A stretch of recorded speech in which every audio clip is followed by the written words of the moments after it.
अस्सलाम वालेकुम। Mohammad Iqbal Khan, advocate with new legal lecture. आज का जो हमारा लीगल लेक्चर है वो है how to appear in the court without lawyer. वकील के बगैर आप कोर्ट में किस तरीके से अपेयर हो सकते हैं। देखिए, आर्जी तौर पर वकील आपका छुट्टी पे है, वकील की कोई बीमार है या वकील आउट ऑफ सिटी है, किसी भी वजह से वकील नहीं आ रहा, तो आप खुद कोर्ट में अपेयर हो सकते हैं अपने केस में। अब किस तरीके से आपको चीज़ें मालूम होनी चाहिए, किस तरीके से आप कोर्ट में अपेयर हो सकते हैं। देखें, वकील आपका एक दिन के लिए, 2 दिन के लिए, 1 हफ्ता के लिए छुट्टी के लिए बाहर चला गया या वो बीमार पड़ गया, उसका कोई और जूनियर नहीं था, वो भी अवेलेबल नहीं है, तो अब आपको वहाँ से अपेयर होना है किसी भी वजह से। या फिर ऐसा भी होता है समटाइम वकील आपका हाई कोर्ट में बिजी है, दूसरी बड़ी कोर्ट में बिजी है और नहीं आ सका। या फिर ये भी हो सकता है कि उस दौरान वकील ने स्ट्राइक कॉल की होती है, तो वकील नहीं अपेयर हो सकते। आप पर्सनल तौर पर अब आपको अपेयर होना है। अब सबसे पहले तो आपको ये देखना है कि आपको कोर्ट की तरफ से समटाइम ये है कि आपको नोटिस मिले हैं। समटाइम ऐसा है किसी दूसरी पार्टी ने केस फाइल किया, पहला आपको नोटिस मिला है, कोई समन मिला है, कोई नोटिस मिला है किसी भी कोर्ट का पहले केस में।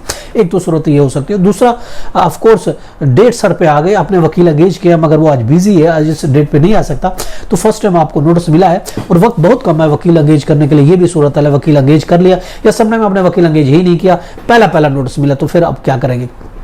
या फिर ये भी दूसरी सूरत ये भी हो सकती है, देखें कि आप वकील को चेंज करना चाहते हैं, वकील को चेंज करना चाहते हैं, पहला वकील था, अब चाहते हैं दूसरा वकील हो, तो ये उसके लिए आपको क्या क्या चीज़ें जानना ज़रूरी है। पहली बात तो ये आपको कोर्ट का नाम का पता होना चाहिए कि कौन सी कोर्ट है, आपको केस का नंबर पता होना चाहिए और पार्टी का आप पता होना चाहिए, आप उस केस में क्या पार्टी है, डिफेंडेंट है, प्लेंटिफ है, डिफेंडेंट 1 है, 2 है, क्या है, आपका क्या स्टेटस है और केस किस स्टेज पर है, ये भी आपको मालूम होना चाहिए।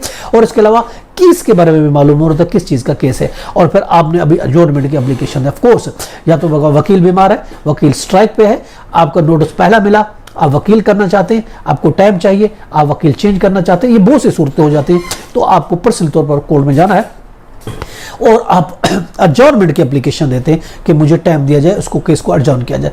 और उसके लिए ज़रूरी है कि आप सबसे पहले वक्त पर आ जाए। बेहतर यह है कि एप्लीकेशन आप बनाएं और उसके साथ एक एफिडेविट भी साथ लगाएं, उस जो भी आप उसमें लिखना चाहते हैं उसके एक्सप्लेन एफिडेविट में करें, तो ये आपके लिए बहुत ज़्यादा इंपॉर्टेंट होगा, ज़्यादा बेहतर होगा। और साथ जो है आप अपने NAC की कापी भी लगाएं। और इसके अलावा आप बाहर कोर्ट के बाहर लिस्ट ऑफ कोर्स लगी होती है, आप पहले चेक करें आपका केस कौन सी लिस्ट पर मौजूद है और फिर आप कोर्ट में जाएं। सबसे पहले अपना मोबाइल ऑफ करें और उसके बाद पहले वेट करें कि अगर आपको आवाज़ पड़ती है तो आवाज़, जो ही आवाज़ पड़ती है तो आप कोर्ट में अपेयर हो और अपना एप्लीकेशन फाइल करें कि ये मसला है।